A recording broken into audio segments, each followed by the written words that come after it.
Kovai racecourse பகுதியில் இருந்த சந்தன மரம் வெட்டி கடத்தப்பட்ட சம்பவம் தொடர்பாக போலீசார் தீவிர விசாரணை மேற்கொண்டு வருகின்றனர். இதுகுறித்த கூடுதல் தகவல்களை செய்தியாளர் மார்ட்டின் ராஜா வழங்க கேட்கலாம்.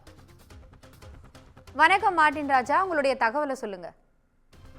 ரேஸ்கோர்ஸ் பகுதியில் நேற்று இரவு சந்தன மரம் ஒன்று வெட்டி கடத்தப்பட்டுள்ளது. இந்த ரேஸ்கோர்ஸ் பகுதி என்பது கோவை மாநகரத்தின் மிக முக்கியமான மையப்பகுதி. குறிப்பாக இந்த ரேஸ்கோர்ஸ் பகுதியில்தான் மேற்கு மண்டல காவல்துறை தலைவர் அலுவலகம் மற்றும் அவரது வீடு அமைந்திருக்கிறது. அங்கே ஆயுதமேந்திய காவலர்கள் பாதுகாப்பு பணியில் 24 மணி நேரம் இருப்பார்கள்.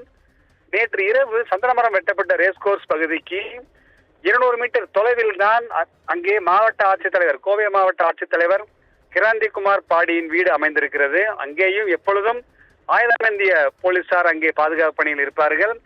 100 மீட்டர் தொலைவில் மத்திய வருமான வரித்துறை அலுவலகங்கள் அமைந்திருக்கின்றன. அங்கே எப்பொழுதும் பாதுகாப்பு பணியில் காவலர்கள் இருப்பார்கள். இவ்வளவு பாதுகாப்பு நிறைந்த பகுதியாக கோவை மக்களால் பார்க்கப்படும் ரேஸ்கோர்ஸ் பகுதியில் இவ்வளவு தைரியமாக சந்தன மரம் வெட்டப்பட்டிருக்கிறது. வெட்டப்பட்ட சந்தன மரம் எப்படியும் ஒரு 20 ஆண்டுகள் பழமையான மரம் என்று அந்த இடத்தை ஆய்வு செய்த வனத்துறை தெரிவித்திருக்கிறார்கள்.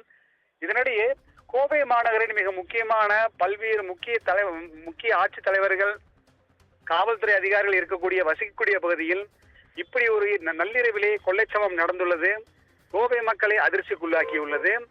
இதில் கடந்த ஒரு வருடமாக இதுபோன்று சந்தனமரம் வெட்டும் கடத்தல் கும்பல் வேலை செய்ய இங்கே செயல்பாடுகள் இல்லாமல் இருந்தது.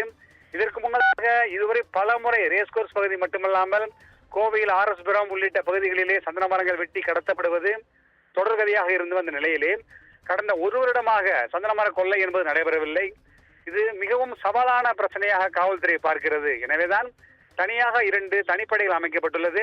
கோவை மாநகரத்தில் முக்கிய பகுதியான ரேஸ்கோர்ஸ் பகுதியிலே அனைத்து இடங்களிலும் கண்காணிப்பு கேமராக்கள் பொருத்தப்பட்டிருக்கும். அந்த கண்காணிப்பு கேமராக்கள் முழுமையாக ஆய்வு செய்யும் பணிகளை காவல்துறையினர் செய்து வருகிறார்கள். அது மட்டுமல்லாமல் அந்த ரேஸ்கோர்ஸ் பகுதியில் இருக்கக்கூடிய செல்போன் டவர்களையும் ஆய்வு செய்யப்பட்டு வருகிறது.